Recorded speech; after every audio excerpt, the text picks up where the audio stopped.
Hey, buddy. What's got you so down? Hey, Court. I'm looking for a gift, but I just don't know what to get my Gettysburg friends and family. It sounds like we need to have a talk. Come on. You love this place, don't you? You bet I do. It's my favorite place in the world. Well, you see, at Addressing Gettysburg, it's our mission to keep these stories alive. How do we do that? I'm glad you asked, Sport. You see, Gettysburg is the gateway to the most brutal and crucial time in American history, so we interview experts, and our listeners learn with us. That sounds amazing. It is!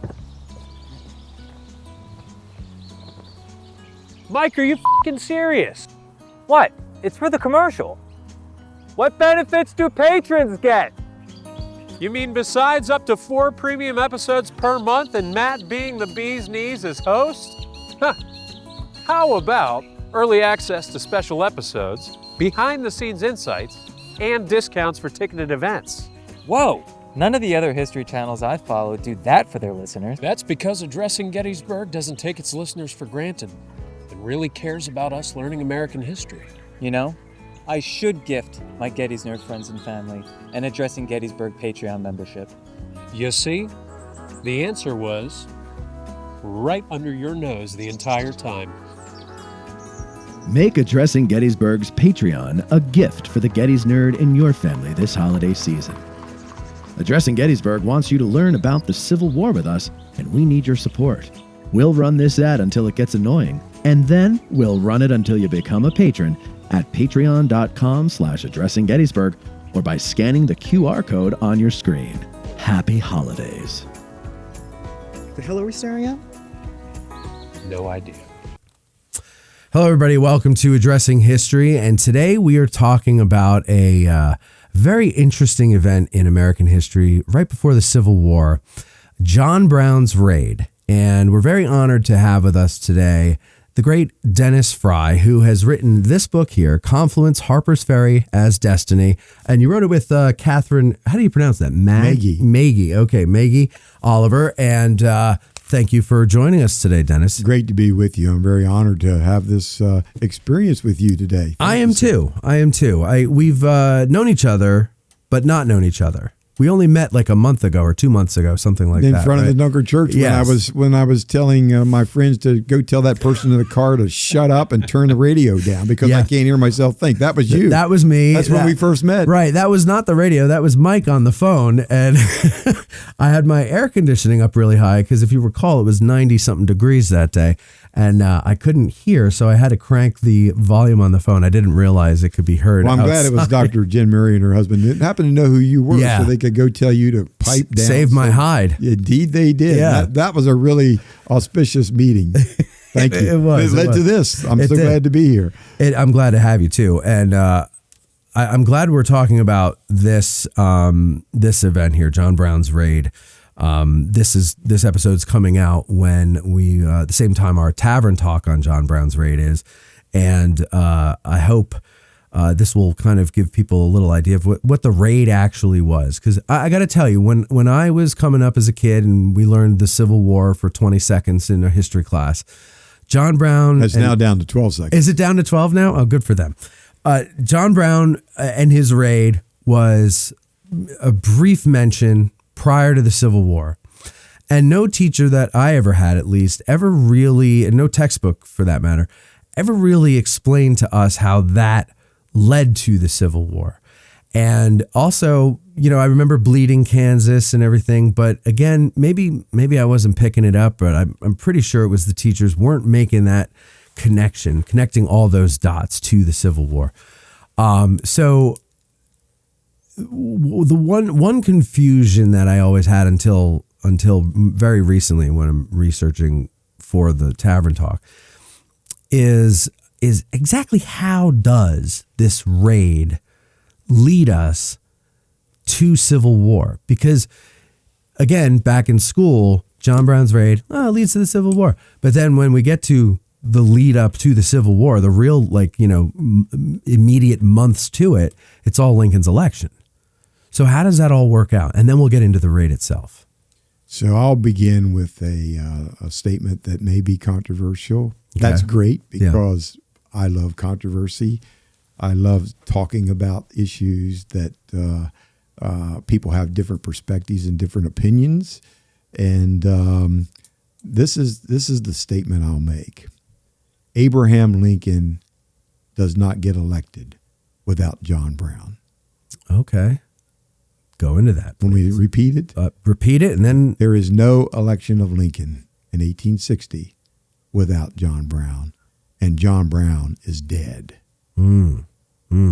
I think instead of answering that question, why don't we just let folks ponder that a bit? We'll move on. Let's come back. Okay? Yeah, no, I love that. Let's come back. Okay. They can hit pause and they can listen to that statement over and again and see what they might come up with, and then we'll talk about it later on. Fantastic. Let's do that. Okay, so there you go. Think about that, ladies and gentlemen. Now let's talk about the raid.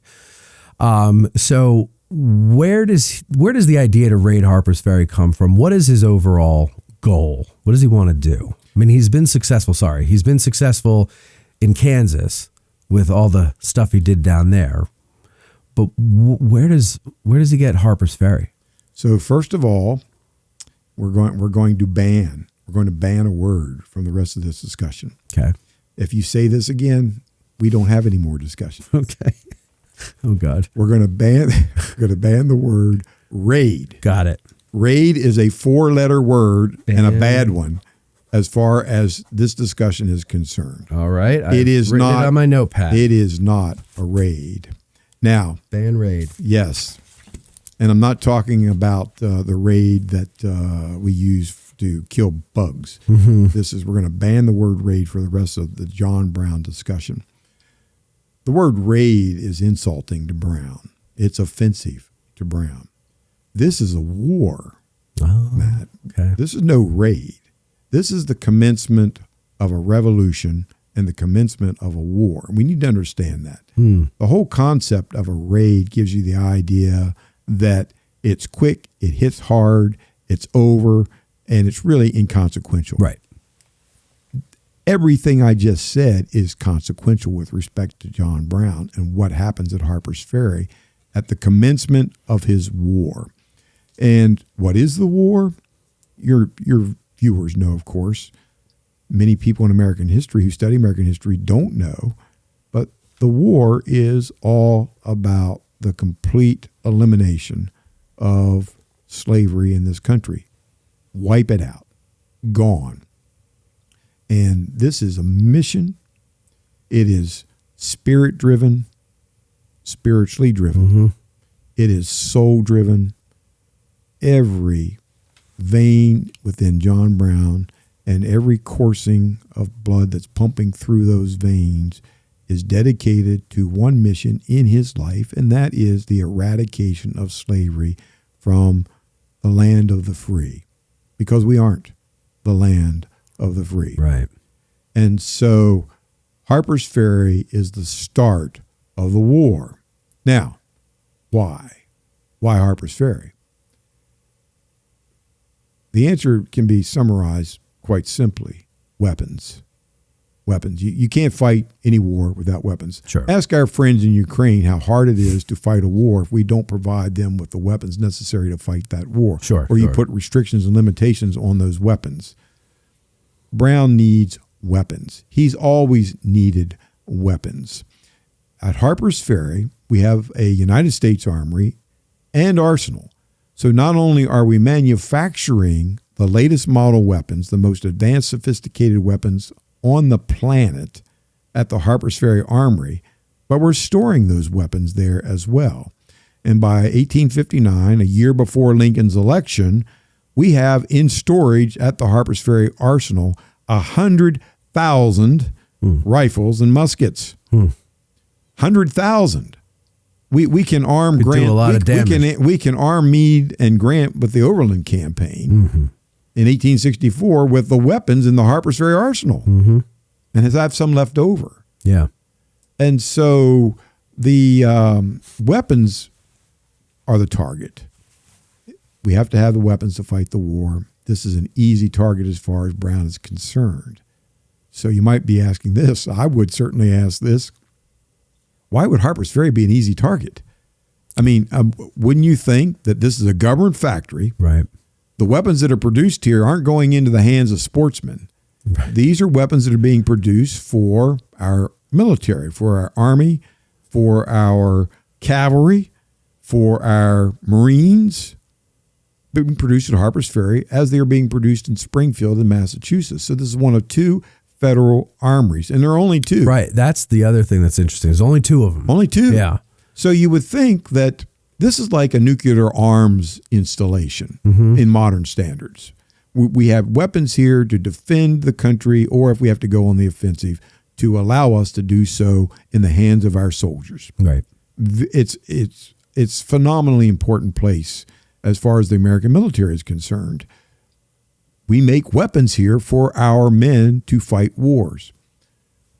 You would think it would be heavily guarded. You would think that we would have a heavy presence of support services to protect this military installation at the confluence of the Potomac and Shenandoah rivers. You would think. You would think. Yeah.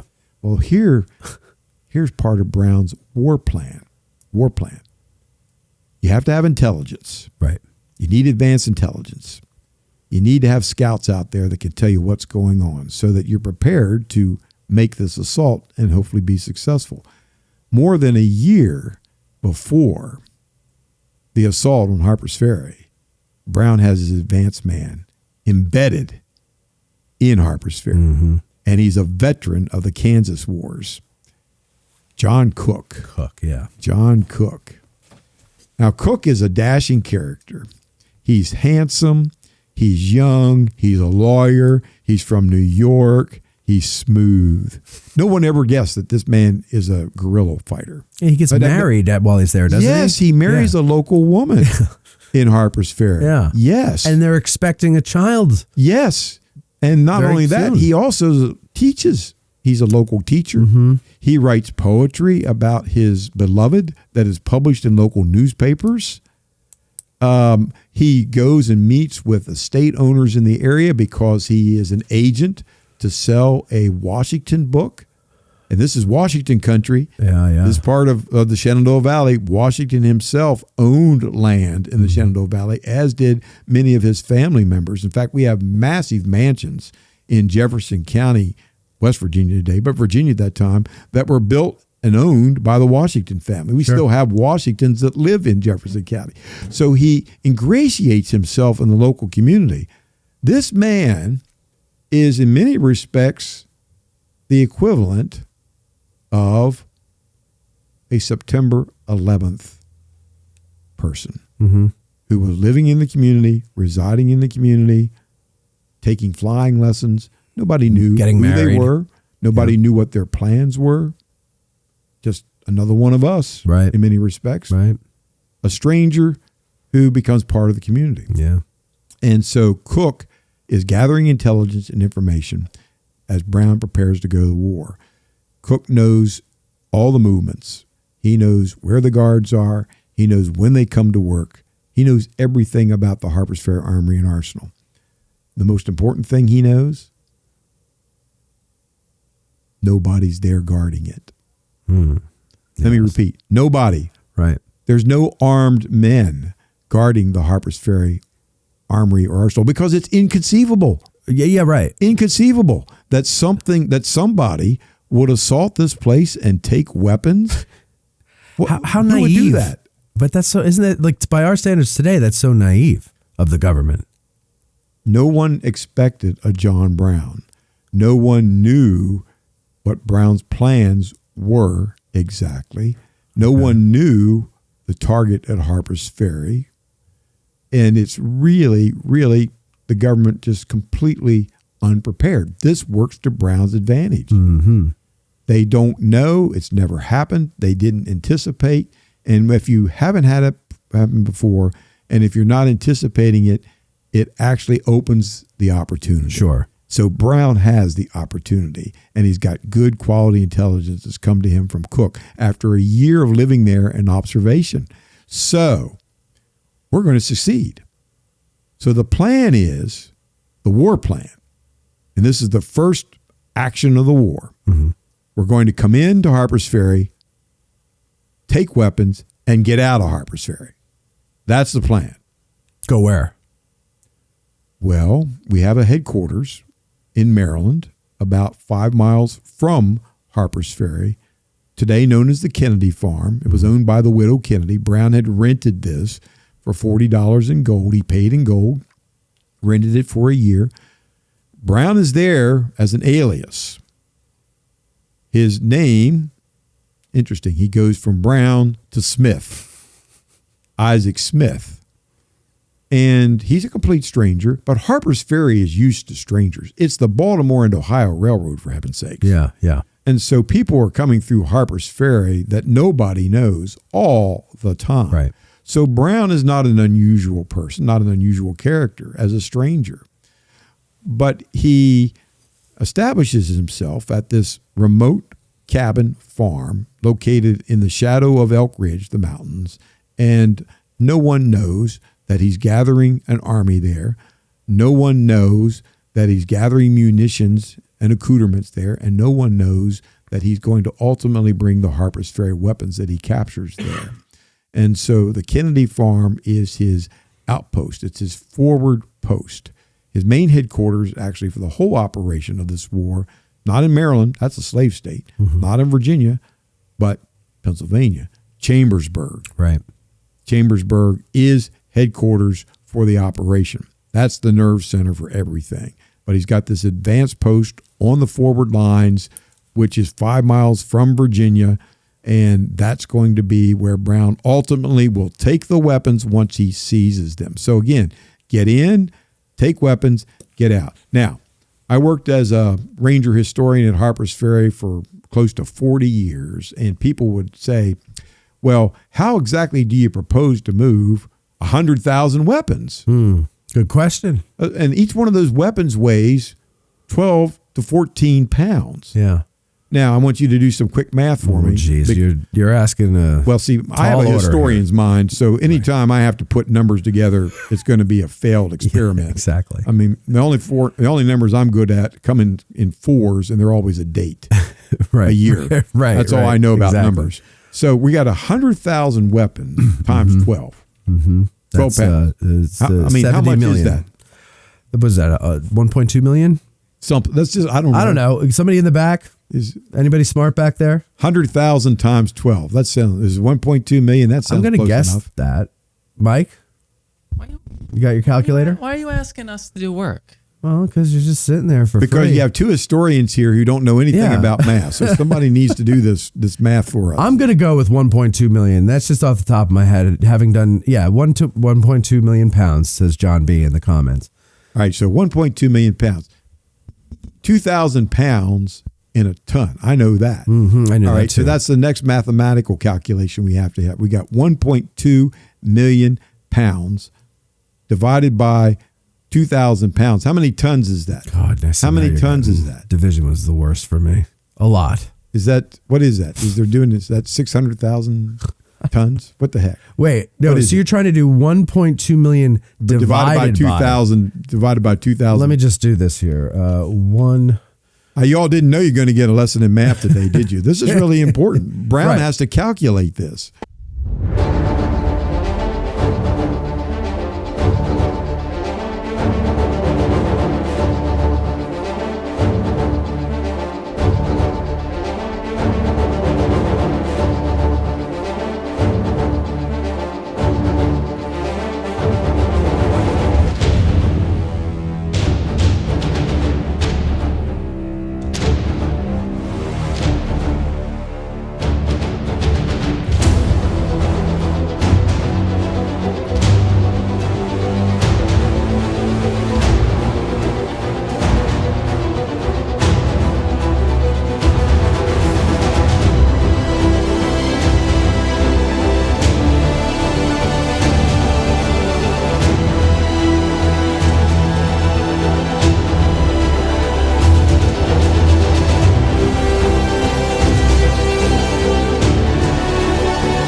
All right, that's 600. 600 Tons. Tons. All right.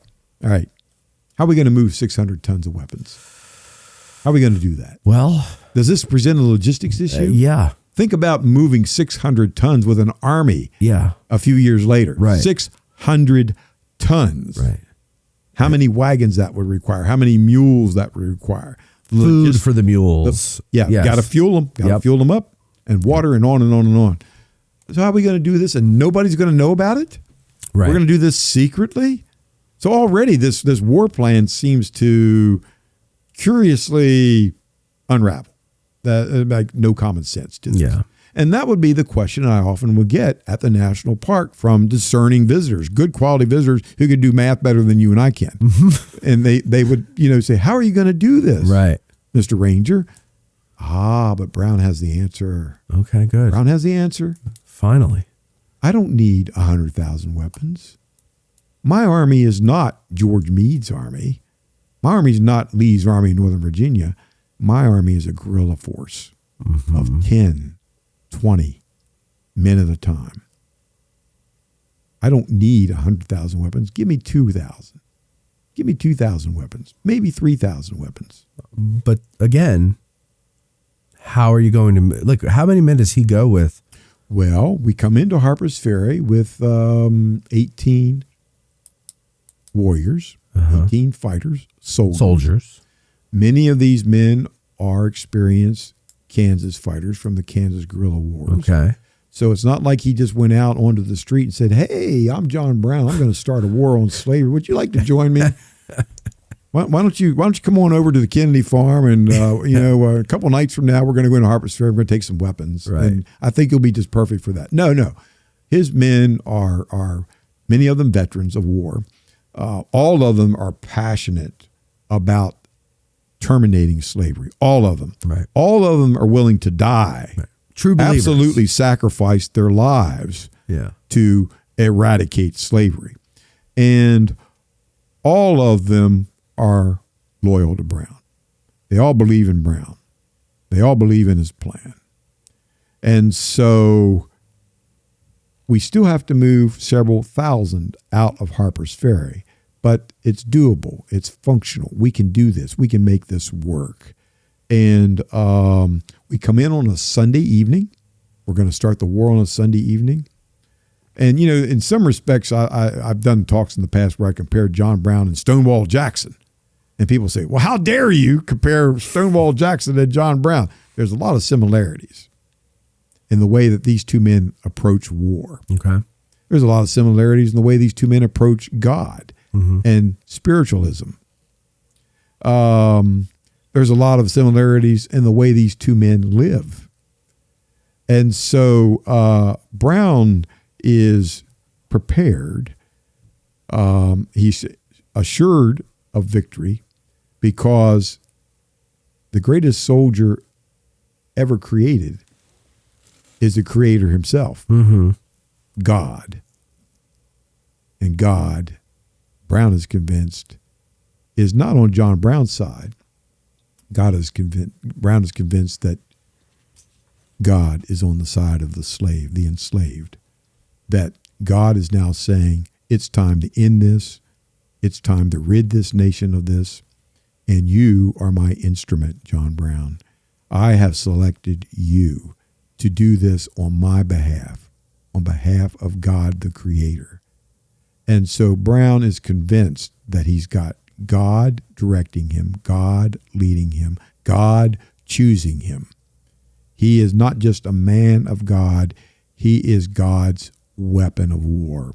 And he intends to bring victory to God, which ultimately will bring the end of enslavement. And so it's nothing about ego here for Brown.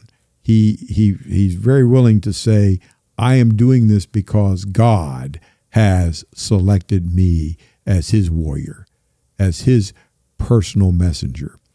And others believe that as well. I mean, Brown is very convincing when he speaks to people about his understanding of what his role is in this existence, in this life, that he has been chosen by God for this moment, for this purpose.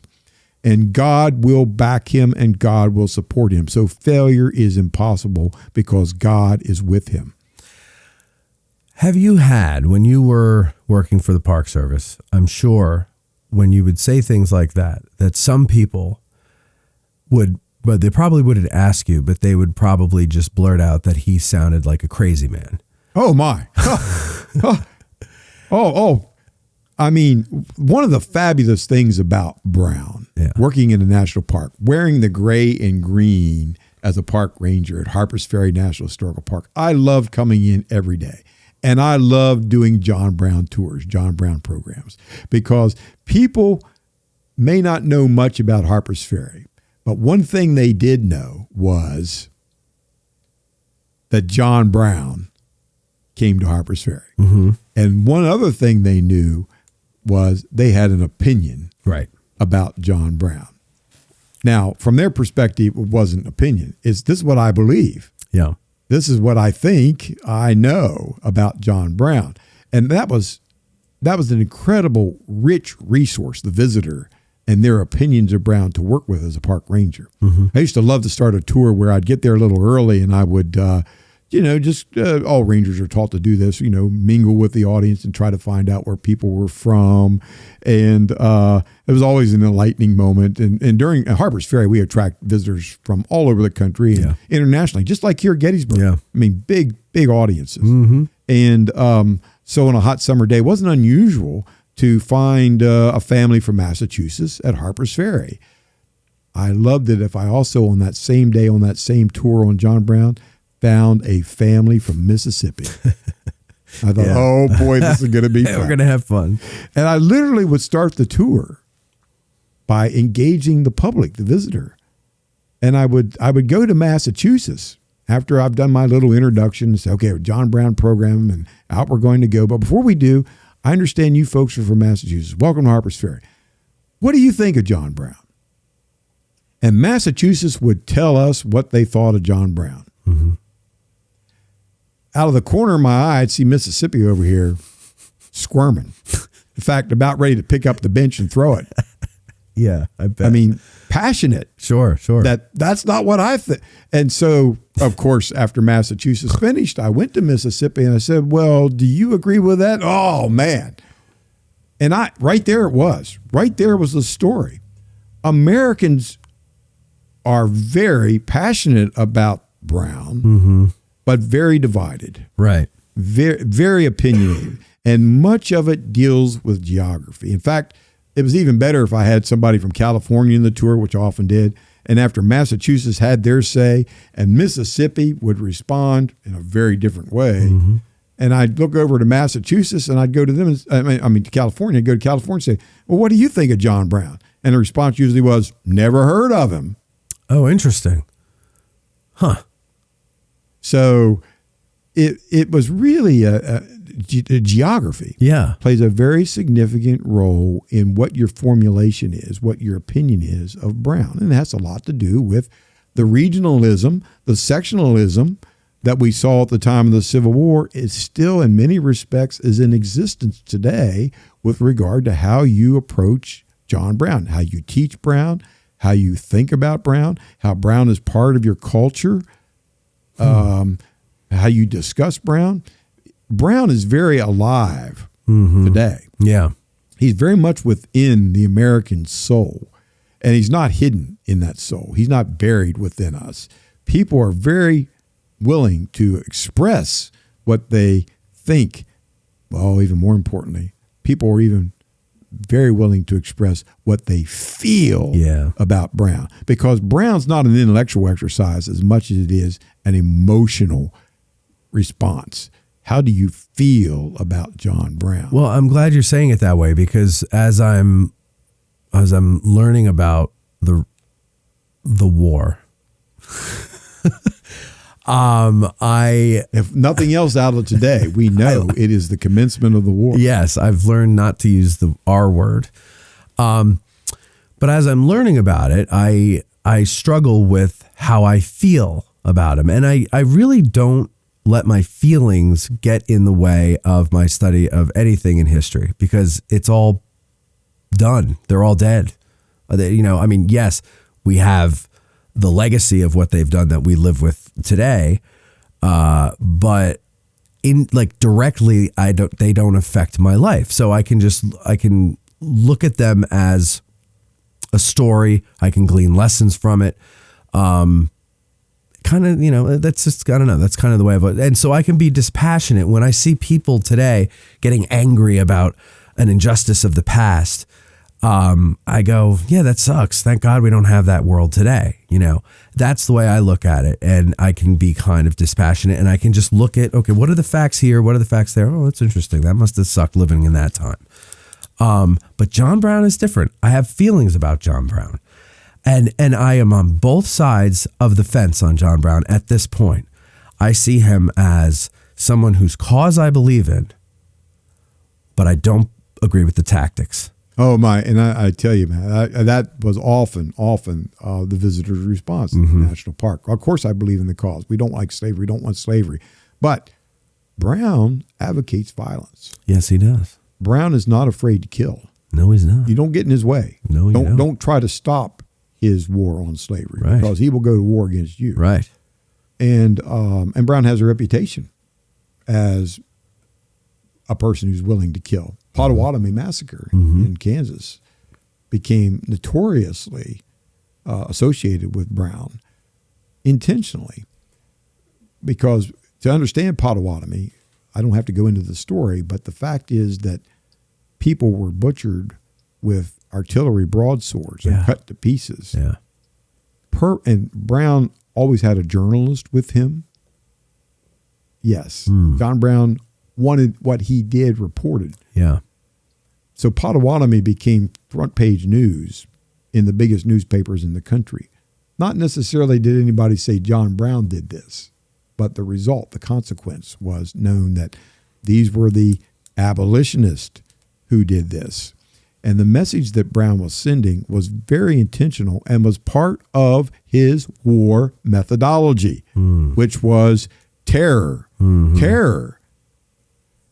You frighten people, they won't do it. And so the idea was that if I have these brutal butcherings in Kansas, and the word gets out that if you dare come here as a proponent of slavery, this might happen to you next. You feel that terror. Sure. And you're going to say to yourself, do I really want to take that chance that I might be next to have the artillery broadsword slice me into pieces? And so it was a very effective way of saying to slaveholders and to the slave proponents, stay out of Kansas. Because it was all about democracy, of course. Right. And it was all about let the people vote, popular sovereignty. So if your popular sovereignty is on your side, which is the abolitionist, and you're keeping the others out through terrorist tactics, that can be very, very effective. Now, I often heard Brown referred to as a terrorist by people that would come into the national park. First word out of the mouth. John Brown, that terrorist. But the next couple that came into the visitor center could look at Brown and say, martyr. I believe in that man, and he was a martyr. The next couple that comes in could look at a photo of Brown and say, madman, as you did a moment ago. Crazy man. But the next couple that comes in and sees that same photo and looks in those same eyes can say, saint. Saint. Yeah. So who is Brown?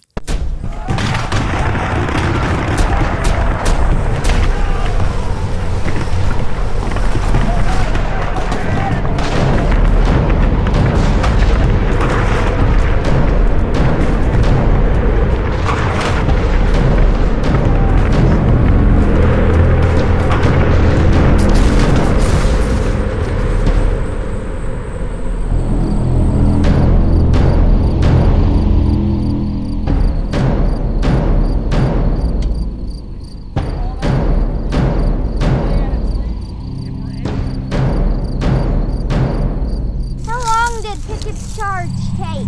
That's another great question.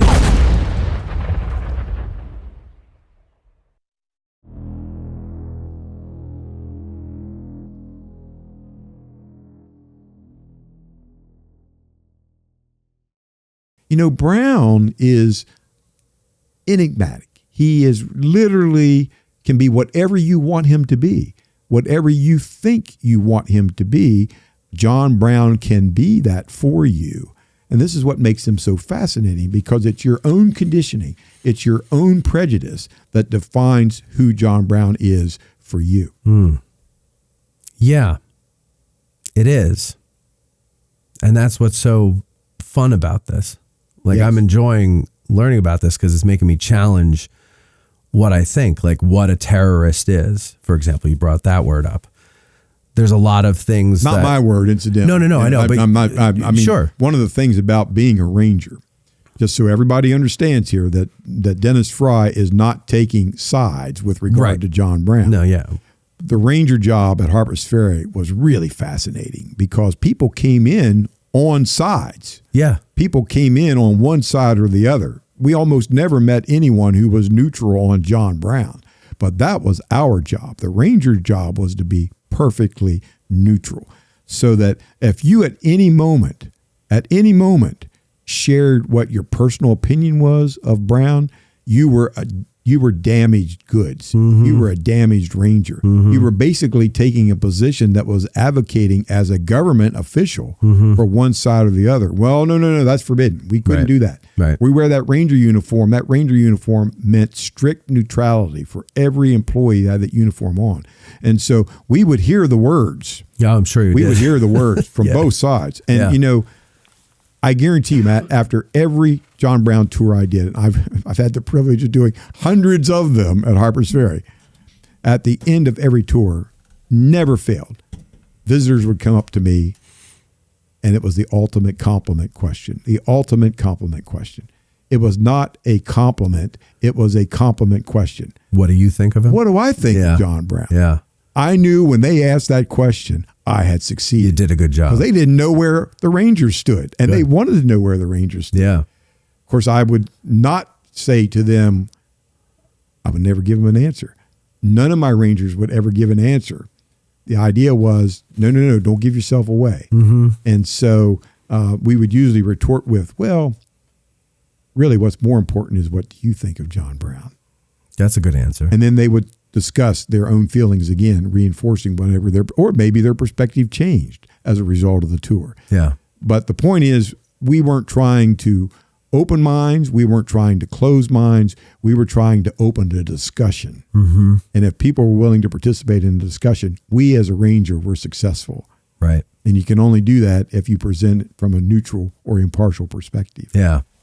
It's so fascinating that this one man, and especially Can entice so much emotion. Yeah, and especially because, the Civil War occurs a few years later, and so many more men of notoriety come out of that. And you would think that would kind of cast him into the corner somewhere, but and I guess in a way he sort of is, if you're from California. He got even bigger. He got even bigger in death. Right. So as an example, the secession ordinances, the various secession conventions that are held after Lincoln is elected, and then you read their explanation for their secession by the various southern states, the initial southern states. It's not. You'll see references to Brown in these secession ordinances. That's how he continued to grow much bigger and larger even after his death. Yeah. He just became omnipresent in the discussion, the American discussion over enslavement and what are we going to do about this? And one thing we need to address right now is we were talking about the war, but now the war's ended. John Brown's war. What happened to Brown? He's dead. What happened to Brown at Harper's Ferry? What happened with the weapons? Well, let's go back to that for a moment. Yeah. So he comes into the town with all this intelligence on a Sunday evening, rainy Sunday night. Sunday's the only day the armory doesn't work, so there's nobody there. And remember, I mentioned that Cook had given him intelligence. There's no guards. So, although he comes into town with 18 men, he comes to the bridge that crosses the Potomac River. Remember, we're coming from Maryland into Virginia.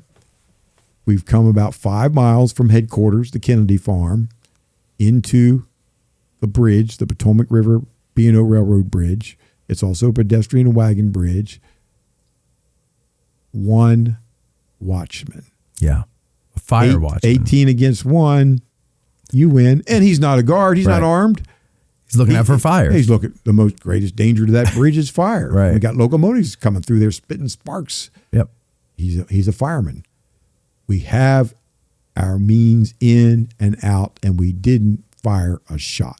No warnings. It's ours. Working like clockwork. Now, it's about midnight, a little before midnight. And we go to the arsenal, and we go to the armory gate. And it's closed. They're closed. They're enclosed. Mm-hmm. We rattle the gate. Out walks the night watchman.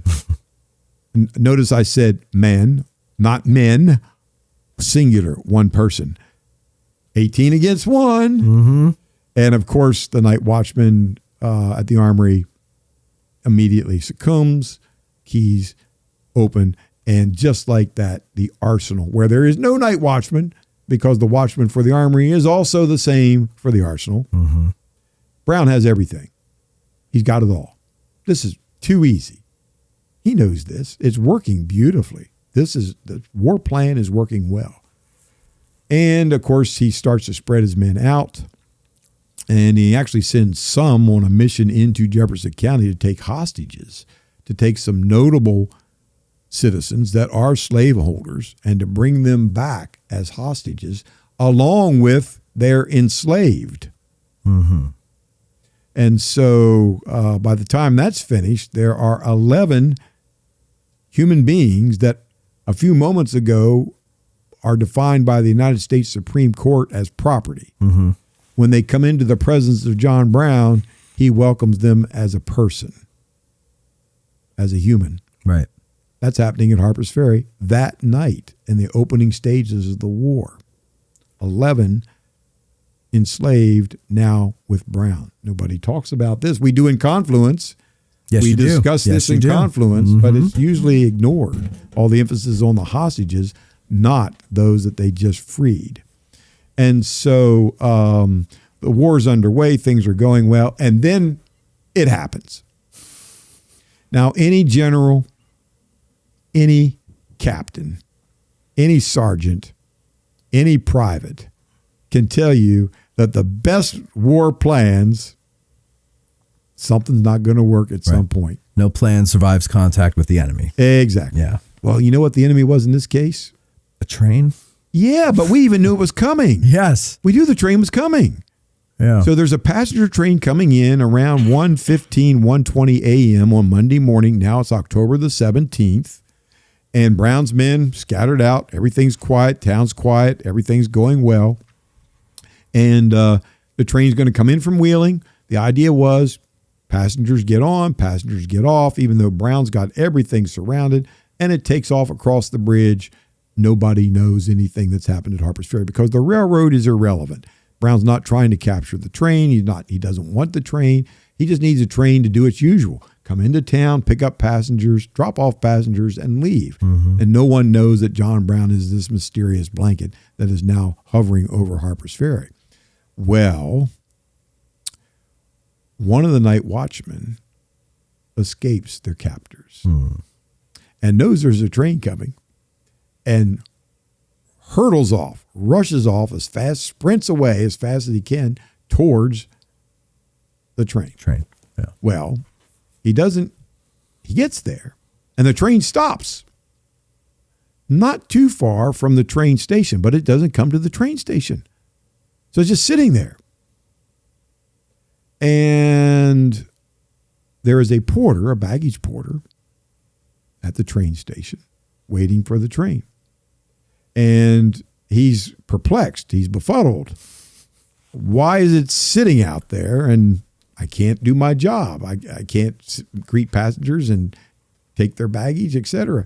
So the baggage porter goes towards the train to investigate. Ha! It was about, again, 1:15, 1:20 in the morning. Yeah. You don't expect to hear that word. Right. and it's very dark.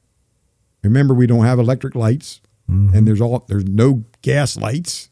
It's very dark. There's a few lights in the Army grounds and around and inside the station and the hotels in that area, but it's very, very dim. And you hear halt, and you turn around and you see shadows, and you see men that weren't there a moment ago. It's like these apparitions that just came out of the earth. Right.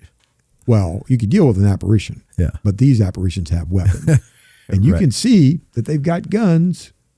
And so, this is the classic fight or flight. You don't have a gun, but there's a train. I see that train. I see the light of the train. That's safety. I go that direction. I got to get there.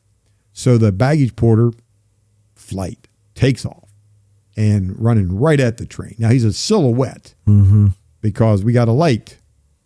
And that's the only bright thing that you see. And here's this person moving right into the light. Halt! Again. Firm, declarative, adamant. Keep on running. I would. Yeah, I would too. I'm not stopping. Well, fascinating. Two of Brown's men raised their weapons and fired at the fleeing man and hit him. Bullet goes through him. Down he goes. First shots of John Brown's war.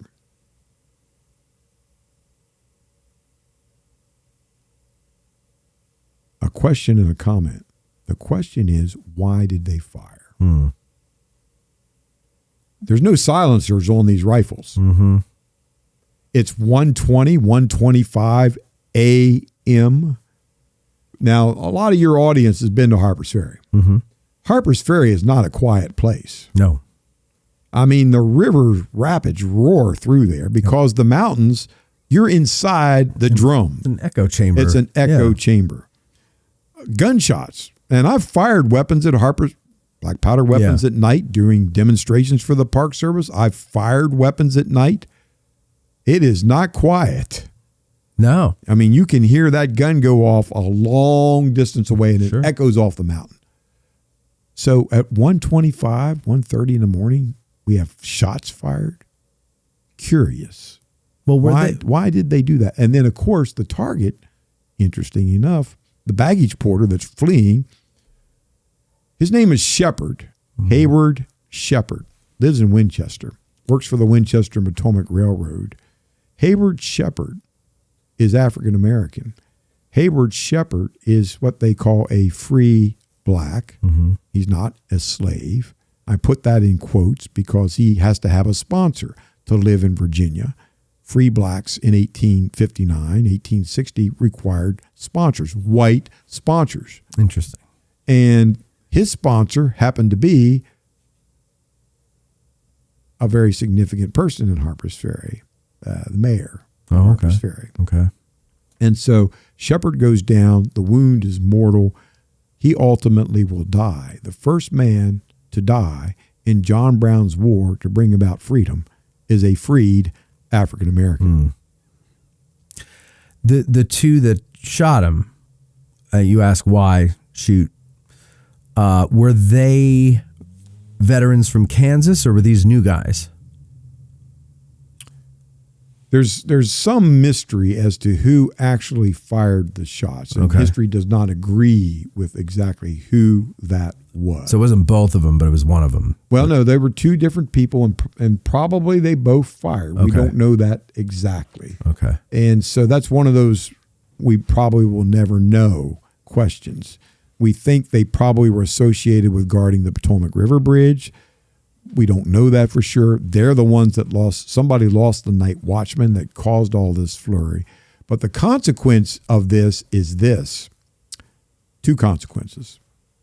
The first consequence is, what do we do with this train?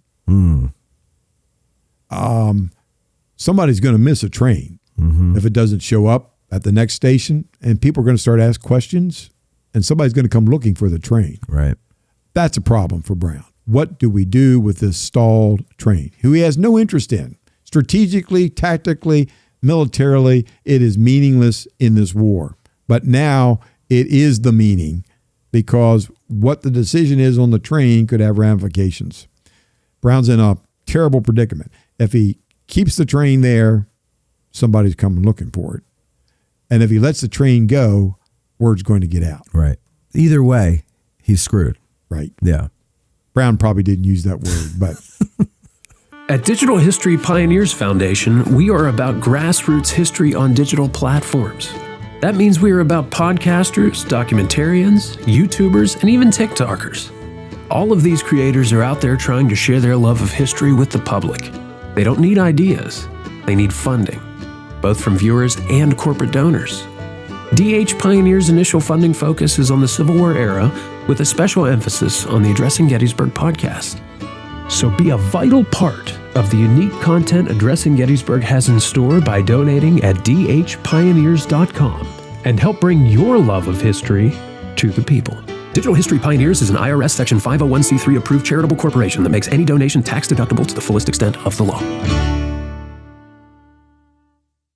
so then the other factor is this. What about that dying man? Well, sure enough, those shots are heard.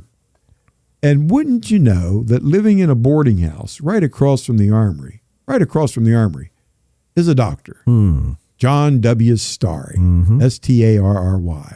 Well, Dr. Starry, it's a little unusual on a Monday morning at 1:30 to hear gunshots. There might be something going on outside. Perhaps I should come and investigate, see if my services are needed. So he rises from his bed, he dresses in his chamber, he comes out of the boarding house onto Potomac Street, he approaches the armory, and he's confronted by Brown's men. Who are you? What are you doing here?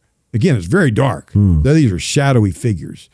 And a startled Dr. Starry simply says, I'm a doctor and I heard shots. Is there something I can do? And so they take Dr. Starry to the mortally wounded shepherd.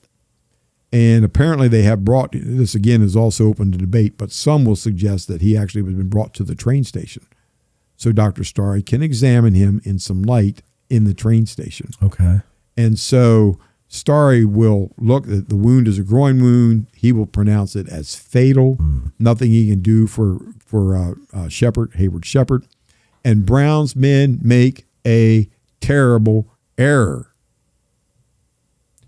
You and I think, would say to Dr. Starry, well, welcome. You're now a hostage. Right. Didn't happen. I was reading that in the book and I was like, why did they let him go? They let him go. Yeah. Dr. Starry just kind of disappears into the darkness, fades away, does not go back to his bedchamber. No. Went to a nearby livery, grabs a horse, and as we say in Confluence, he becomes the Paul Revere of Harper's Ferry, literally. Right. He gets the word out. He will go all the way to Charlestown, nearby Charlestown, the county seat of Jefferson County, and all of a sudden on Monday morning before dawn, church bells are ringing in Charlestown. Now that's a universal sign of fire, fire, and nothing frightened people more than an urban fire. Sure. And so everybody turns out, and Dr. Starry says, I don't know what's happening exactly, but Harper's Ferry is under siege. Harper's Ferry has been captured by armed men. Militia then gather in the square in Charlestown. And here's one of Brown's errors. When he was in Kansas, he was able to almost always escape. Almost always had an escape route, and typically was being chased by what in essence would be like another guerrilla force. The U.S. cavalry eventually would show up out there, and that would be more problematic for these type of raiders. But Brown did not apparently understand or appreciate that the local militia was not some ragtag get-together once a year. Let's carry drinking buddies for a picnic and a barbecue on July 4th, and let's carry a broomstick as a gun. That's not the Jefferson County militia. Right. These people have been practicing for war since the beginning of January 1858. They are fully armed, fully uniformed by the state of Virginia, and they meet and drill monthly.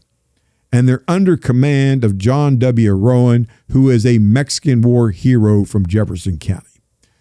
They are disciplined and they are organized. And when they turn out and start to march toward Harper's Ferry, it is a small, disciplined army of soldiers that outnumber Brown 5-1 coming towards Harper's Ferry. And so Brown didn't count on that. That's what Dr. Starry did. He was able to get the alarm out. Well, interesting enough, the war is going to go very bad as a result of these things. The train, which Brown incidentally does allow the train to go. And of course, once it gets to a place where it can get the word out, telegraph line turns on to fire. Yeah. I mean, you could see a telegraph, it just looked like a fire going down towards Baltimore and then to Washington, D.C. on the wires. And so that's how Washington finds out. Okay. That's right. The Baltimore and Ohio Railroad president will discover what's happening at Harper's Ferry, and he will then notify Washington and the White House.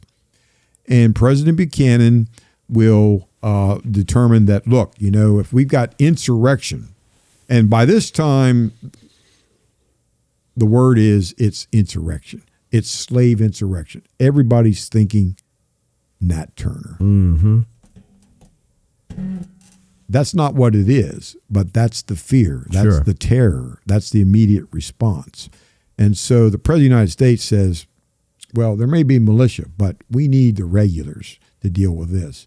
And the only regulars anywhere around Washington at that time are United States Marines based at the Washington Navy Yard.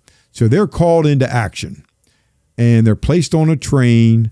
There's no direct train route between Washington and Harper's Ferry at that time. And so they go to Baltimore, and then from Baltimore they transfer towards Harper's Ferry, get off the train in a little village a mile downstream called Sandy Hook in Maryland. And that's where they are met by the commander of this detachment, who never was a Marine. His name is Lee. Yeah. A lieutenant colonel, 2nd U.S. Cavalry, Robert E. Lee, who had been home on leave at his residence at Arlington. The president knows he's home on leave. The president knows that he is a distinguished officer. For heaven's sakes, he was superintendent at West Point.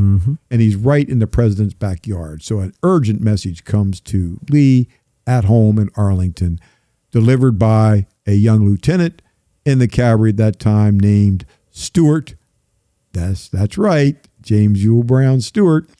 And so Stewart and Lee come up to Harper's Ferry on a separate train. They meet the Marines, and then, of course, they come into Harper's Ferry. By that time, it is now Tuesday morning. The raid. You just said it. I did. You just said it. Because you broke your own rule. I did. Because I wanted to show that there's a short time here. It's 36 hours. So it feels like a raid. Right. That's not the intention. Right. That'll be the result. Got it. So it's a war as far as Brown is concerned, but because it's now surrounded, most of his men have been shot or captured. He's got very few of his resources left. He is completely surrounded by militia in the fire engine house of the United States Armory. There is no escape possible.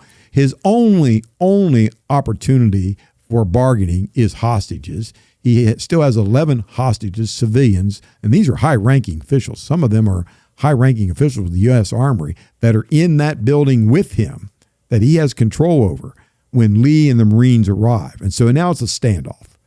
And it's only 36 hours since our war began, and everything looks disastrous. Where, John Brown probably is asking himself, God, where are you, God? This is not the plan. What is happening? The most befuddled person in this war is John Brown, because what's happening with God here? We're going to have victory, guaranteed success. Yeah. And suddenly I'm completely surrounded, entrapped by the enemy. And I haven't freed anyone. This is not good. And so at that point, Lee, of course, got to bring it into this thing. And so Colonel Lee will send Jeb Stewart on Tuesday morning, just before dawn, to the engine house. Now, this is a dangerous situation, Matt, because Brown's men, those that are left, he still has four remaining, have put portholes through the doors and can fire on anything that moves out there. But the problem is that their range of fire is very limited. Sure. They can't go up or down or side to side too much. They can stick a gun through a hole, and that's about it. So the Marines and Lee are prepared to assault, but they've got those hostages, those civilians in there, and Lee wants no harm to the civilians. Mm-hmm. And so let's negotiate. So he sends Stewart up under basically a flag of truce, and there's a discussion between Brown and Stewart. Now, Stewart will say later on that he recognized Brown, that he was the first. I don't believe that at all. I think that's completely fabricated story by Jeb Stewart. Okay. You know, people are very, they want to be everybody's part very of, capable of making something up that probably isn't true. Brown didn't open the door for this discussion. That would not be very smart, but they're having a discussion outside and inside, and they can hear each other certainly. And so Stewart basically says, unconditional surrender. Free the hostages, drop your arms, and we will guarantee you this. This is a heck of a deal. We will guarantee you transport to the nearest jail so that you can have a trial by your peers. Here in Virginia. Yeah. Okay. Well, how could you refuse this deal if you're John Brown? Shoot me now. And so, of course, Brown says, no, hold on now. I have important citizens in here. You know these people. All the community knows who these people are, family and friends and neighbors. You don't want anything to happen to these people, do you? And so I tell you what my deal is. You let me and my hostages leave. We go across the bridge. You will not follow. And when I feel that I'm at a safe distance with me and my remaining men, I will release the hostages unharmed. Well, Stewart had been ordered not to parley, no negotiation beyond the original offer. So at that point, Stewart says, probably shakes his head up and down and starts to step away from the door. He raises his hat. It's just dawn. We're just getting first light on that morning of October the 18th. Raises his hat, swings it in the air with classic Stewart flair that we see even before he becomes a Confederate general. Right. Waves it in the air. That's a signal for the Marines to assault. Now, Lee had ordered the Marines, get this now, no bullets. No bullets allowed. This is going to be a bayonet assault on a fortified building. Okay. And the reason for that is that Lee was very concerned that some stray bullet might take out a hostage. Sure. Okay. Makes sense. I mean, you know, bullets don't have sides. Right. That's true. They can't discriminate on who you're trying to save and who you're trying to kill. So Lee, no bullets allowed. So we're going to do this assault with bayonets. Now, this is extremely hazardous. And I used to love it. We would get Marines from Quantico to come up to Harper's Ferry every year on the anniversary of the John Brown War. Because this is a Marine Corps battlefield. Right. We're going to have Marines killed here and wounded here. Yeah. And so they would come up to study this action. And I loved it. I loved being able to do the tour for them. Sometimes they included, you know, brigadier generals or major generals that would be with the group. Yeah, nice. And, of course, the most wonderful thing to say to a Marine was that Robert E. Lee, a cavalryman, was in charge of the Marines. That never went over well. Right. It wasn't because it was Lee. It was because a cavalryman is in charge of us. The world is definitely going upside down. Yeah, right. And so they follow Lee's orders. They prepare to make the assault. And the final few moments are very dramatic. The Marines, because this is a fire engine house, this is the fire engine house for the whole armory complex and the arsenal complex. And so it's there to protect against fire. They found a ladder. Imagine finding a ladder at a firehouse. Yeah.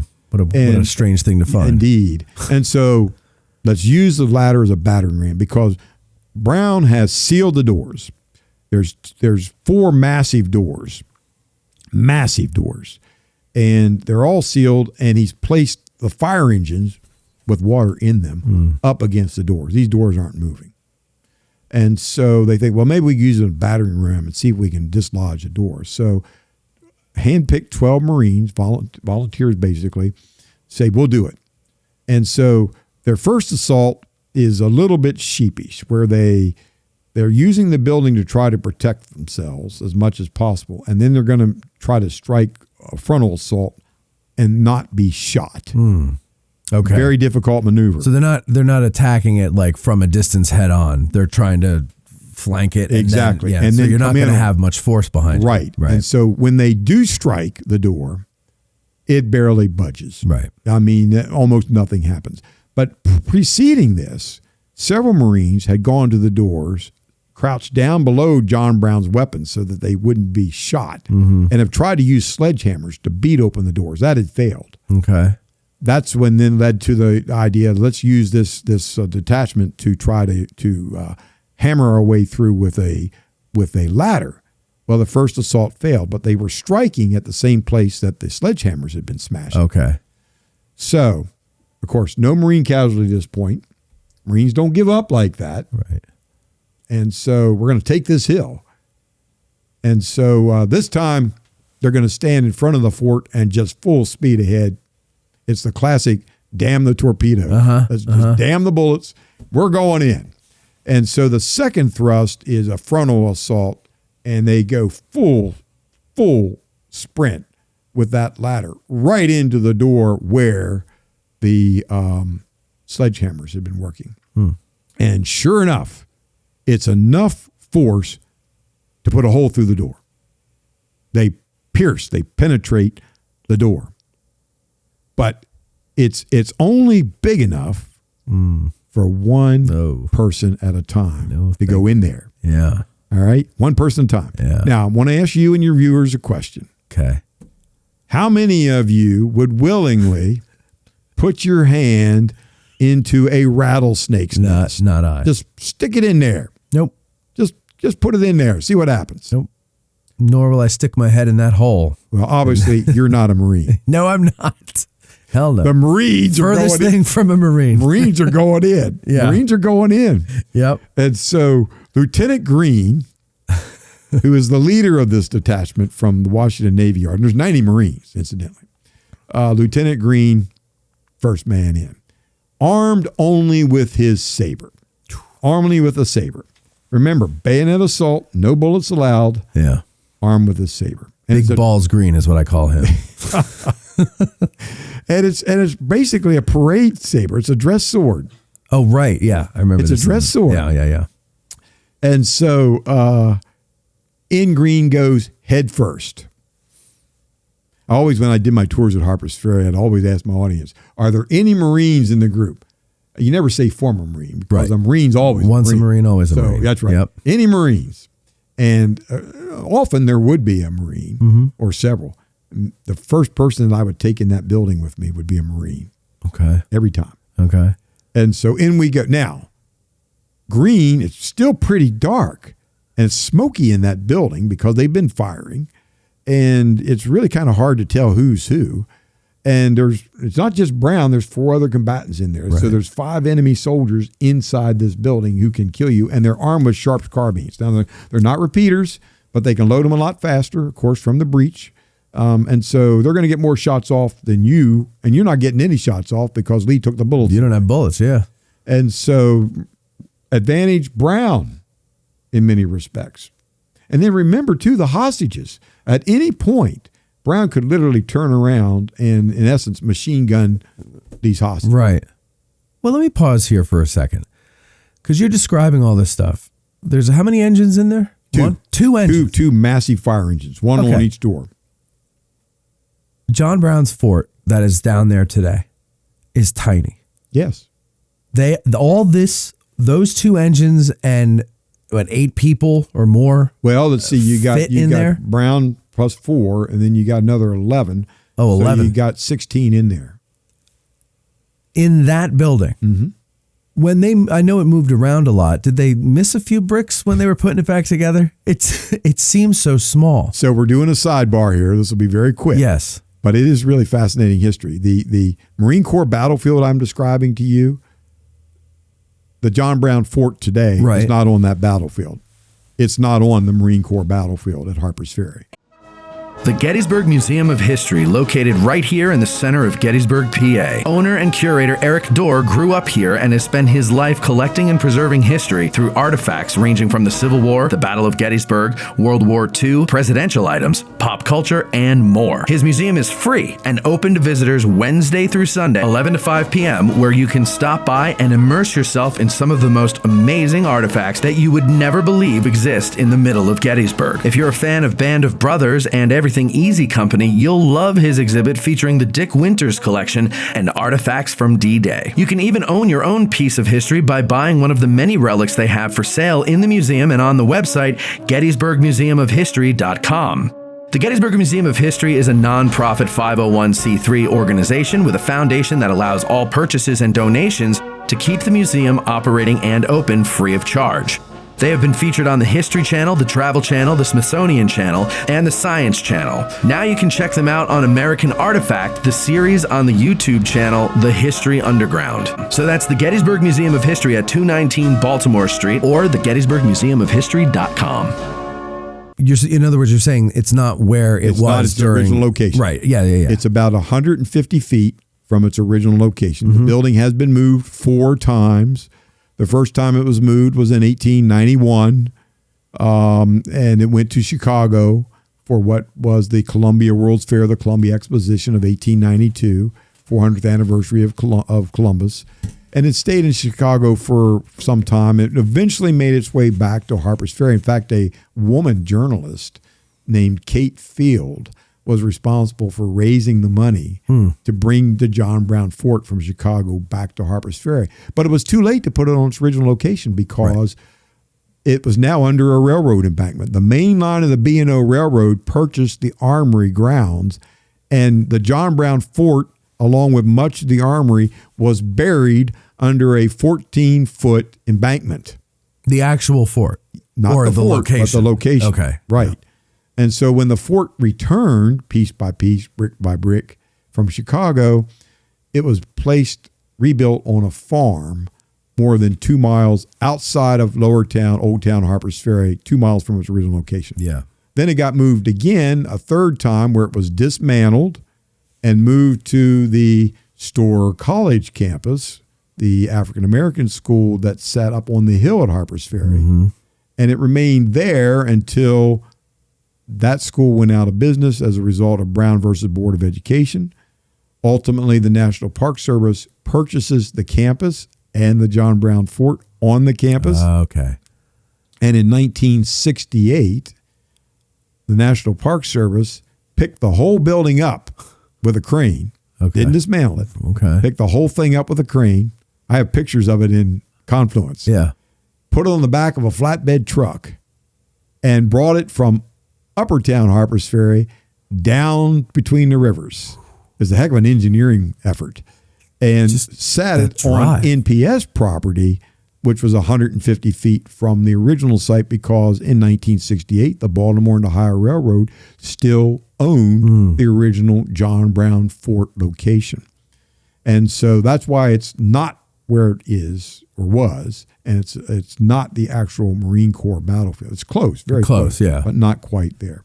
And that embankment, unfortunately, is still there. It still covers the original John Brown Fort. Right, there was no embankment there at the time. So, but still, it's so small. Well, and it is, but when you look at it from the outside, it's small. But when you go inside, it really condenses. It really feels even smaller. And the reason for that is because there was a second compartment. There's an interior wall that separates the fire department, fire engine aspect from the fireman's residence. The fireman himself had his own office there, where he would bed down. Yeah, it's just like a fire company today. You got a place where you can sleep, a place where you can eat, and then you got the engines. Right, exactly the same thing. This was the engine compartment that Brown and his other people were in, and the hostages, And then on the other side of a brick wall, which is the other third of the building, was the fireman's residence. Oh my God. So it's even smaller Yeah. when they're in there. Yeah, when you go in there, it really narrows. It really gets small. It really becomes confining. Now, is that the way it's divided today? Yeah. Oh, I seem to remember it as just one open. No, there's a brick wall on the inside today All right, I that have to- separates the fireman's compartment from the fire engine section. I have to revisit this now. Okay. So, but that is a lot of people to be putting Let's in get that. back to Lieutenant Green. Yeah, go ahead. So we got this hole.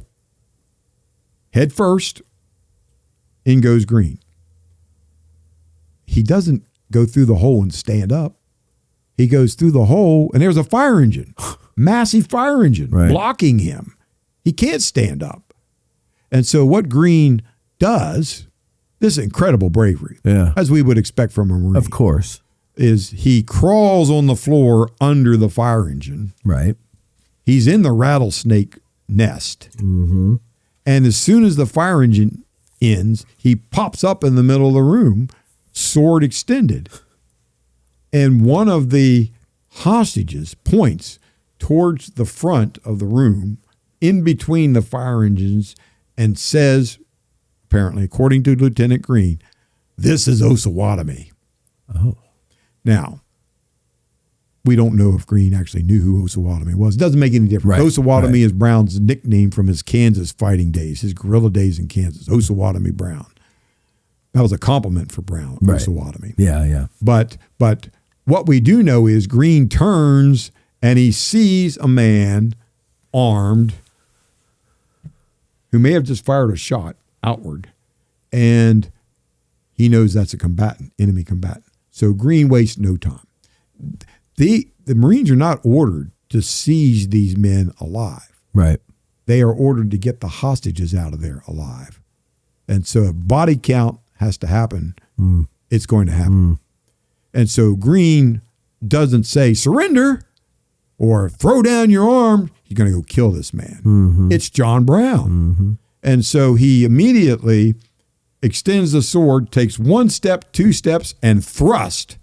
And the sword, it's a perfect Marine Corps kill thrust right in the gut. Right in the gut. That blade right into Brown's gut. And Brown is a dead man. But Green looks at his sword. Not a drop of blood on that blade. He didn't miss him. He had him dead on, right in the gut. Not only is the sword without blood, the sword is buckled over and looks like a sickle. So what the hell has he got? What did he just hit? Yeah. Well, we know now what happened is that Brown was wearing a breastplate, metal, of course. He was wearing a buckle, belt buckle, metal, of course. And it just so happens that that sword struck either the breastplate or the belt plate. Just so happens. Yeah. You know what that was, Matt? What? The hand That of was God. God. There you go. There's God. That's Not- God. Yeah. Yeah. That's God. Because think about this. Yeah. And I tell people this when I'm right there in the engine house, right there. We're feeling the drama. We're sensing it. We see it happening right there.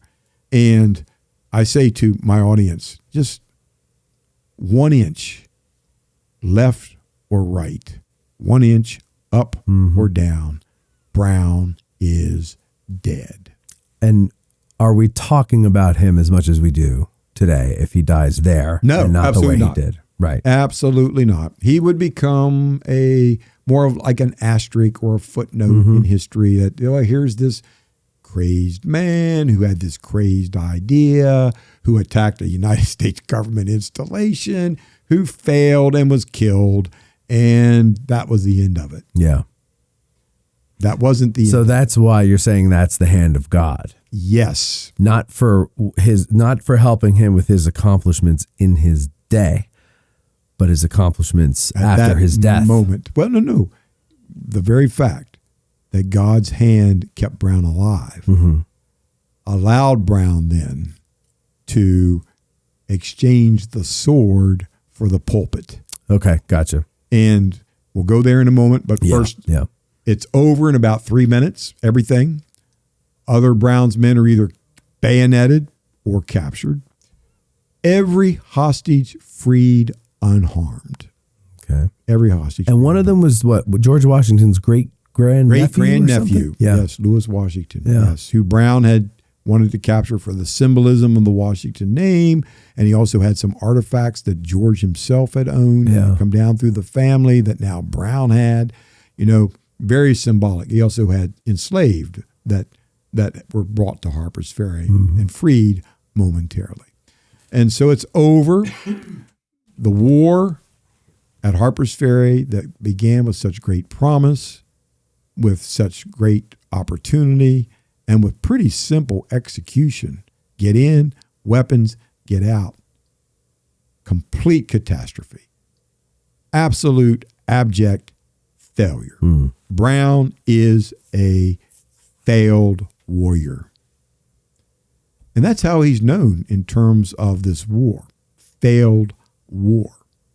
But that's not how Brown is known, because what happens next is what's consequential and what then builds the staircase of martyrdom or treachery for John Brown. And of course, we'll talk about this when we have the Tavern experience, but he will be taken to Charlestown. He will be placed on trial. This all happens very quickly. He will be found guilty by a jury of his peers, numerous of whom are enslavers, all white, of course, and all male. What is he charged with? He is charged with murder. In fact, quite a number of people would be killed. The most prominent is the mayor. The mayor of Harper's Ferry is killed during the war. He ventured too closely. He would not pay attention to orders to halt, to stop, and they shot him. And so Mayor Fontaine Beckham, who was the sponsor of Hayward Shepherd, that's right, the baggage porter, the mayor is killed. So they're both killed. They're both killed. Yep. Okay. Yep. So murder, obviously a capital offense as it is today.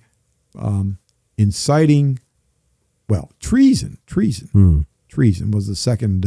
But treason against the state of Virginia. Correct. And Brown had with him a constitution known as the Chatham Constitution, which was formulated in 1858 out of this country in Chatham, Canada, where there was a very large African-American population of former enslaved and free people. And Brown's idea was this would be the Constitution that would operate in the areas that I capture, that I hold, that we have through our guerrilla operations. And so in essence, he was going to establish his own country within the country of the United States, and this was his Constitution. Interesting enough, that Constitution in essence says that if the United States abolishes slavery, his country will go away. Right. No reason for Brown's country to exist if slavery no longer does. Yeah. And so this Constitution is not about Brown's ego. It's literally a format of this is how we're going to operate in the confines of our boundaries that we hold, that we control. And so it's a fascinating document. We talk about it in Confluence. We have some quotations from it, a fascinating preamble that we have in Confluence. Is it this one? Yes, the Provisional Constitution of the United States. That is it. You want to talk about hand of God. When I opened the book, it opened right to that page. And I was like, I can't be that lucky.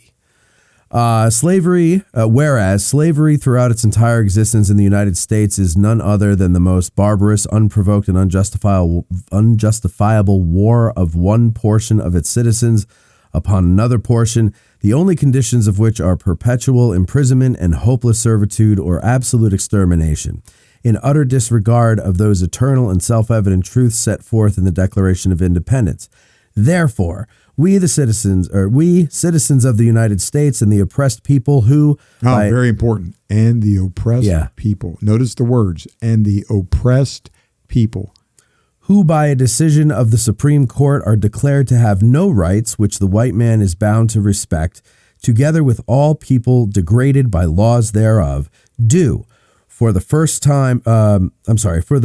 time being ordain and establish for ourselves the following provisional constitution and ordinances, the better to protect our persons, property, lives, and liberty, and to govern our actions. So he says here, do for the time being ordain, which again, so that's a check in the pro column for me there, is that this, like you point out, is not his ego. It's very temporary. Right. Brown is, again, he doesn't want to be king. He wants the right thing. And I'm glad you mentioned he didn't want to be king. Now, he is going to be commander-in-chief of this new country, Somebody's got nation. But you know something? Brown refused the title, the designation of general. He always insisted on a military level that he be called captain. Right. Why? Captain Brown. I always thought that was odd. No. First of all, it's not ego. It's not ego. He's not interested in rank. He's interested in leadership. Okay. And he's a captain of guerrilla forces. Small scale military activities, a captain in charge. Yeah. All right. I get that. And so we have treason because he did have this constitution, and he was found guilty of treason. And then the final charge, which you would certainly expect here, was the charge of insurrection, inciting slave rebellion. And Brown was likened to Nat Turner, that his objective, his purpose, his intention was the same as Turner's, which was to, in essence, create a rebellion where we have massacre. Now, Brown will tell you over and again that was never his intention, and he's not really been believed. But the Nat Turner type of rebellion was not in Brown's interest. Let me finish by saying that Brown, the war plan is very sophisticated, and the war plan is very misunderstood. The war plan is this, that yes, we are going to have small guerrilla operations. And yes, we are going to raid estates and raid plantations. And we are going to bring enslaved away from those estates and those plantations. And yes, we are going to give them armed escort north into Pennsylvania, into the promised land, into the land of freedom north of the Mason-Dixon line. So in essence, that's the strategic concept here, is that we have these armed raids on these estates and plantations that are completely unguarded. We then take those who wish to go with us and we escort them with armed escort. We provide them with food and water and shelter as we migrate from slave country into free country. In essence, Brown is utilizing the concept of the Underground Railroad, but dramatically expanding it and dramatically protecting it. Giving it teeth. Exactly. Yeah. And I mean, you and I both know that for an enslaved person to free oneself was hazardous. Yeah. Dangerous. And you couldn't take the whole family. No. You couldn't take the whole family. Yeah, little by little. Right. Brown's concept is we're taking everyone, mom, dad, kids, aunts, uncles, cousins, whoever the extended family may be, or extended families. We're taking all of you that wish to go and leave the oppression of enslavement. We will promise to protect you, defend you, and escort you to freedom. Using basically the same routes that the Underground Railroad already was utilizing, and in fact utilizing Underground Railroad conductors that already were in place. And so Brown intended to build on this system, not build something from scratch, but he was going to improve it dramatically. Finally, the grand strategy, And we as Civil War students love to talk not just strategy and tactics, but we also like to talk about the grand strategy, like the Anaconda plan, the grand strategy. Brown's grand strategy is actually fascinating. And I can summarize it quickly. Okay. Brown's grand strategy is economic warfare. And what I mean by that is this. Keep in mind, and this is painful. It hurts to say this. Okay. It still hurts me every time I have to say this. By the ruling of the United States Supreme Court in the Dred Scott decision, an enslaved person is not a person. Right. An enslaved person, by definition, is property. Property. Mm-hmm. That's who we were. Mm-hmm. And it's legal to own this property. It's, this might seem a bit simplistic, but it's true. It's as legal to own a slave where slavery is permitted in 1859 as it is to own a driver's license. Yeah. It's property. Right. You're entitled to this if you can afford it. And so the key is affordability, because the average male enslaved person in 1859 in Virginia was running about value for property about $1,500. You might say, well, that seems not too much, $1,500. Well, let's keep this in mind. Back then it does. Let's keep this in mind, that in 1860, the average American annual worker's salary for a year's worth of work, $300 a year. $300 a year. Here's a male 18-year-old field hand, unskilled, that could go onto a block at an auction and bring $1,500, 5 times what you make as an average American annually. So there's a lot of wealth in slave property. And in fact, there is more wealth in slave property in Virginia or in the South than your mansion and your fields and your products and your horses. There's more value in your slave property than any of that. Brown knows this. So let me use this as an example to make my point about economic warfare. Let me assume, I hate this, but let me assume I am an enslaver and I have 50 enslaved on my estate. 50 times, make it simple. Round it off. No more math. Round please. it off. $1,000. I can do that. Okay. 50 times 1,000. That's $50,000 in investment in property for me as the owner. And I get up one morning. There is no enslaved property. It's gone. Because Brown, or one of his guerrilla factions, arrived during the night, unbeknownst to me, and all of my enslaved said, freedom is my future. And I have the people here to take me to freedom. I'm leaving. There's a word for me that morning. Bankrupt. Yeah. Yeah. Bankrupt. Because how are you going to do anything?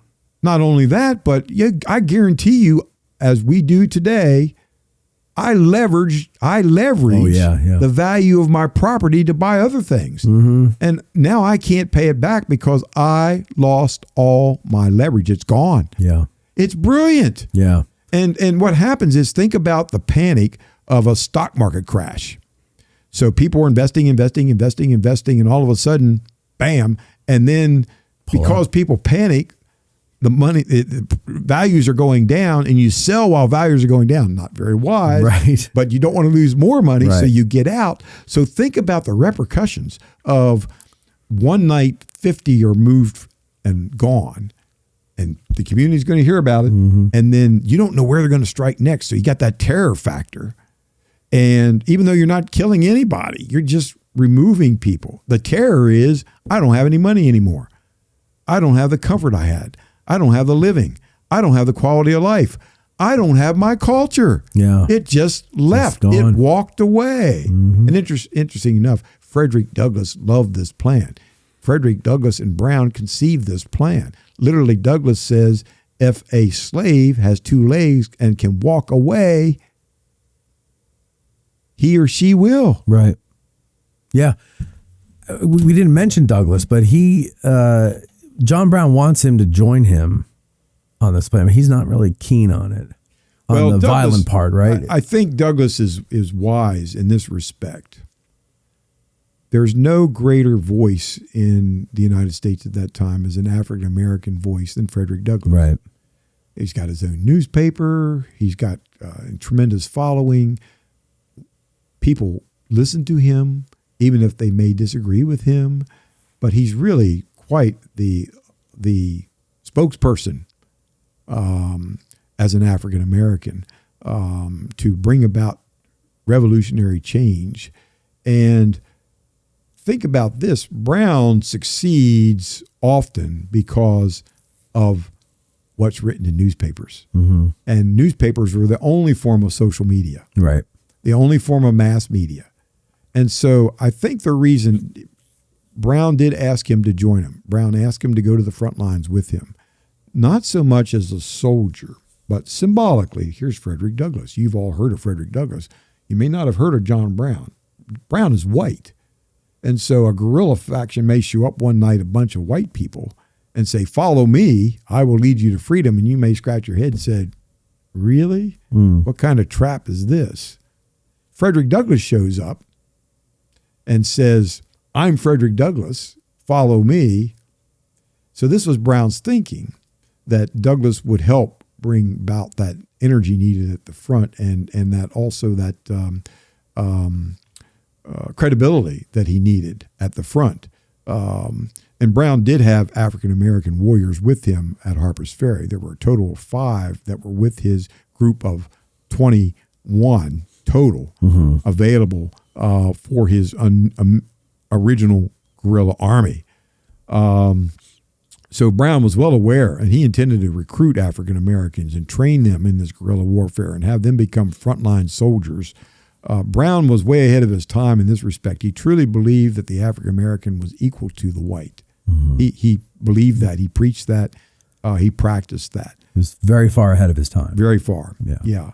And so many abolitionists would say, we want freedom, but we don't believe in equality. Yeah. But not Brown. Brown believed even in equality for the African American. And so he intended to recruit them and use them as his warriors on the front line to help bring about these slave escapes and then helping to take them to freedom. But man, just the economic aspects of this. And then they think of what happens as it goes on a rampage, and all of a sudden slave values depress all across the South. You go from $1,500 to $1,000 to $500. And even if you aren't bankrupt, the value of your property has decreased so dramatically because it's not secure property. Right. It's insecure. Yeah. And if you can't secure it, it then becomes volatile. And that's exactly what the Brown grand strategy is. In essence, it is a war against the Southern slave oligarchy. It's to smash the oligarchy by bringing about an end or a termination to the value of enslaved property. And when you think about Lincoln a few years later, before we had the passage of the Second Confiscation Act in July of 1862, Lincoln's plan was, let's purchase the slaves. Let's buy the slaves. Lincoln believed it was a whole lot cheaper to purchase the slave property than to continue the war. And he was right about that. Yeah. But he couldn't get the Congress to agree. He even attempted to experiment with this in the various border states. And even the border congressmen were very uncomfortable with the idea of providing the funds necessary to go and buy the slave property. And so Lincoln also was thinking about economic value, as was Brown. But Brown wasn't buying anything. Brown was saying, follow me and we will destroy the owner because you no longer are owned.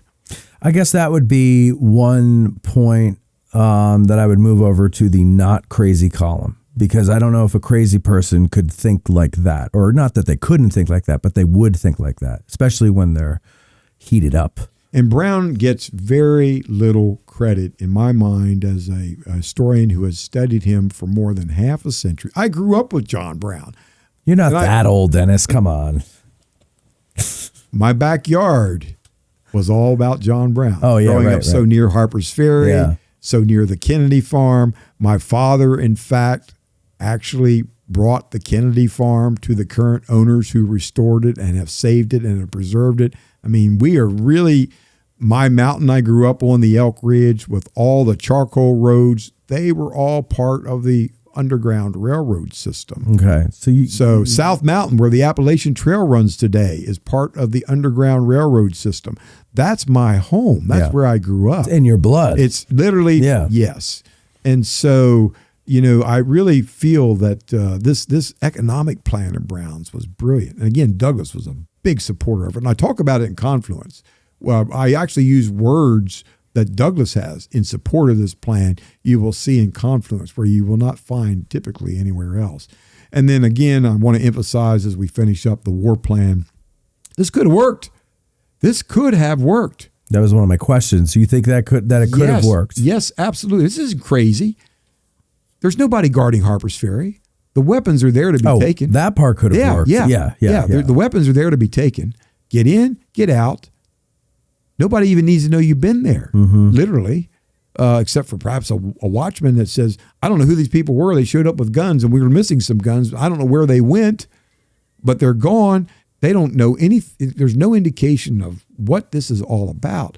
And the Kennedy farm, remember, is a forward position. What you ultimately are going to do is move things from there to Chambersburg so that you can stage a long war. This isn't going to be short. Brown knows that.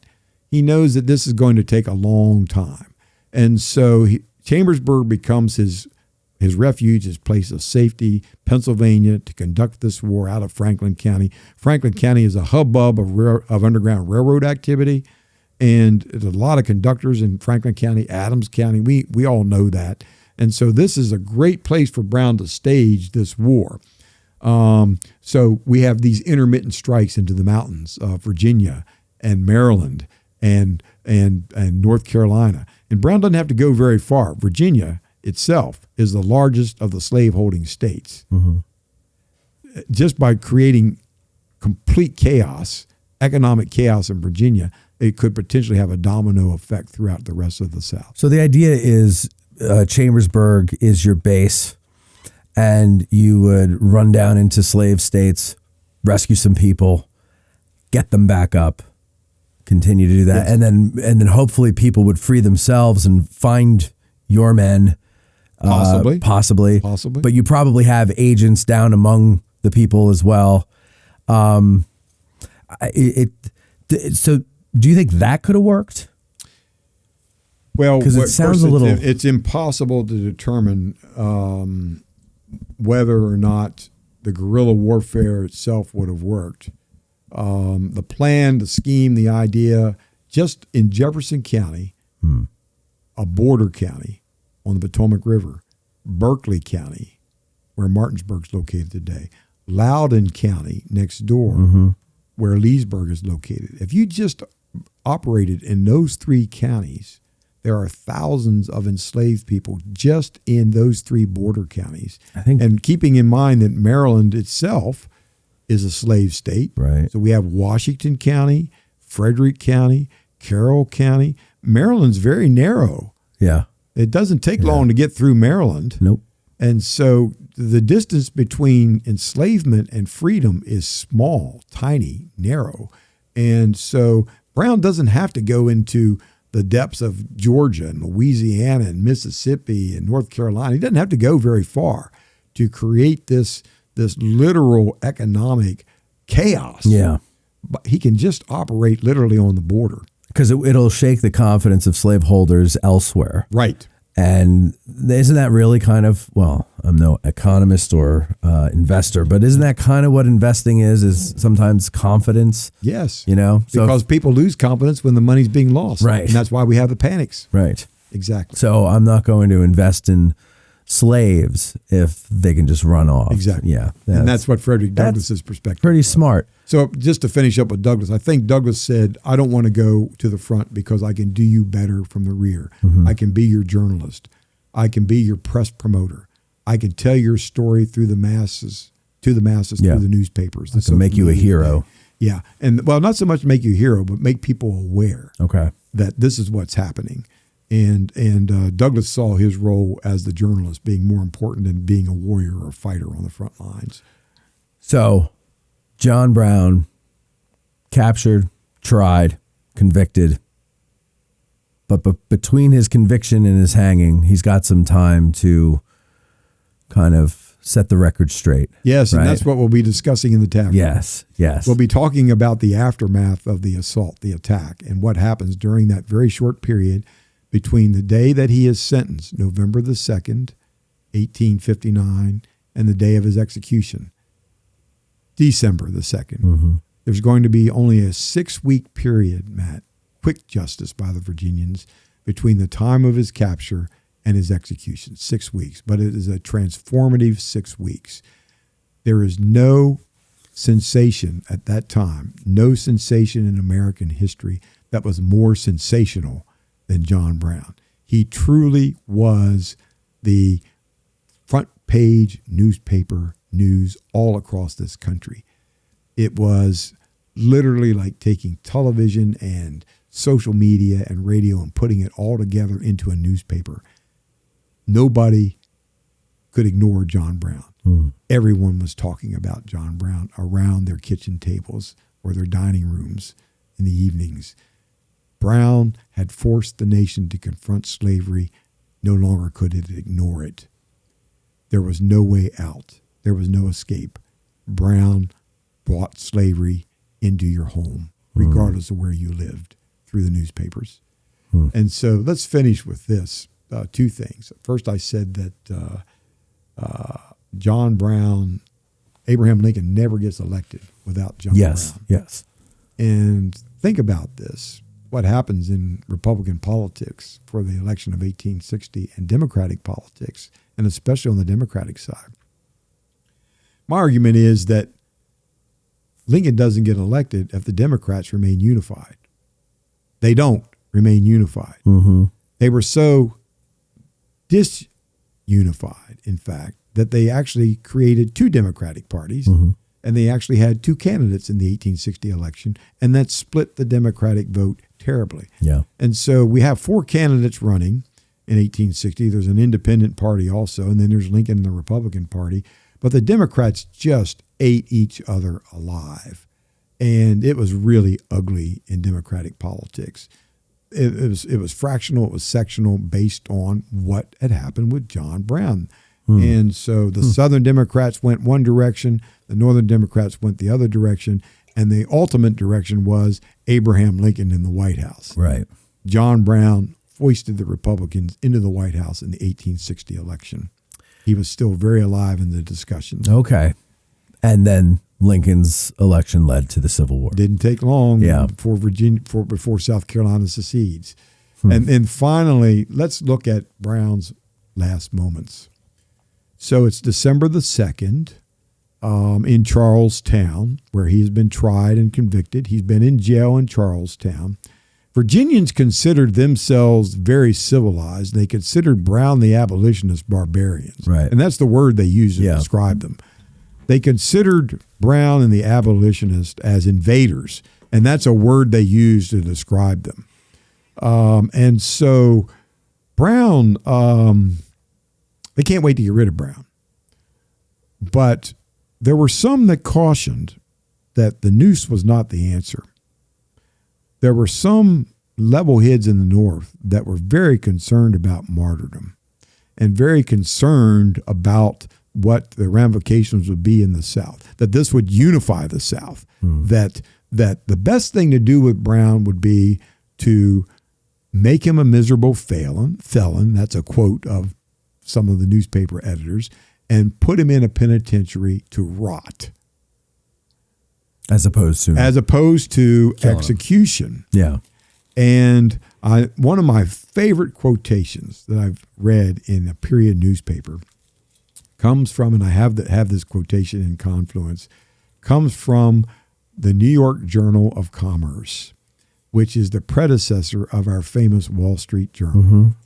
And the editor of the New York Journal of Commerce had a very specific warning for the South. And this is it, and I quote.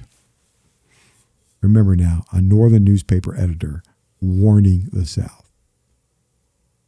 Monsters are hydra-headed, and decapitulation of the monster only quickens its vitality of reproduction. Yeah, yeah. Well, the South ignored these warnings and decides that the only answer to Brown is execution and the noose. So on December the 2nd of 1859, Brown will be brought out of his jail across from the courthouse in downtown Charlestown. He will be placed into a wagon, sitting on top of his own coffin, and will ride to the execution site, which is about 3 blocks away from the courthouse. And it's an open field, beautiful views of the Blue Ridge and the Shenandoah Valley. And Brown actually comments on how beautiful the country is. It's now time. Time has come. There are no civilians. He's surrounded by nearly 2,000 Virginia militiamen because they were concerned until the very last moment that there would be an attempt by Northern abolitionists to free Brown. Uh-huh.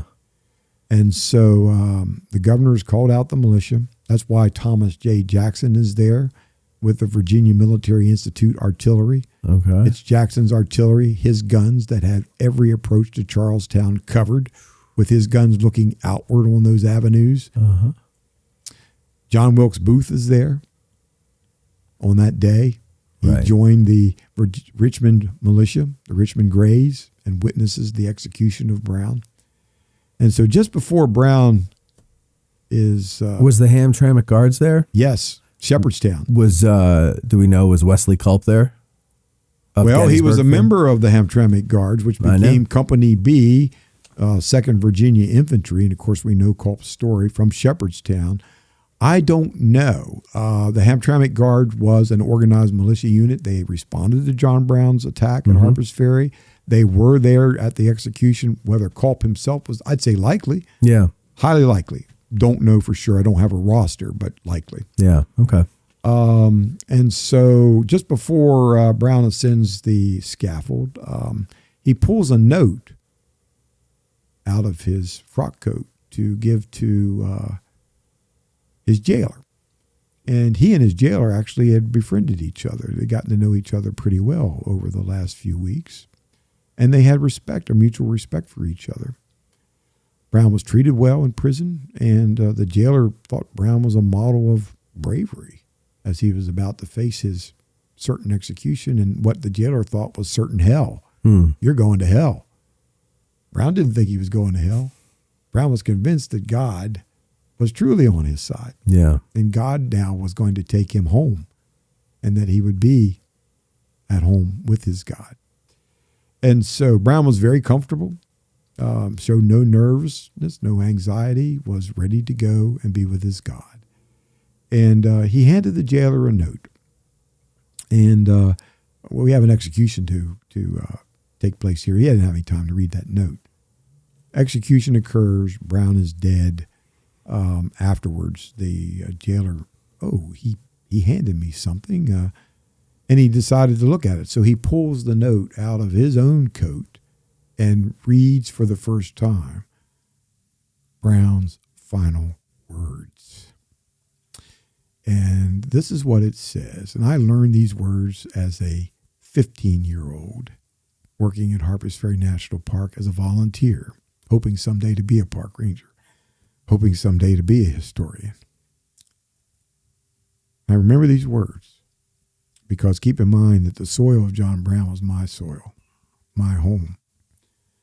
So these are the words in that final note.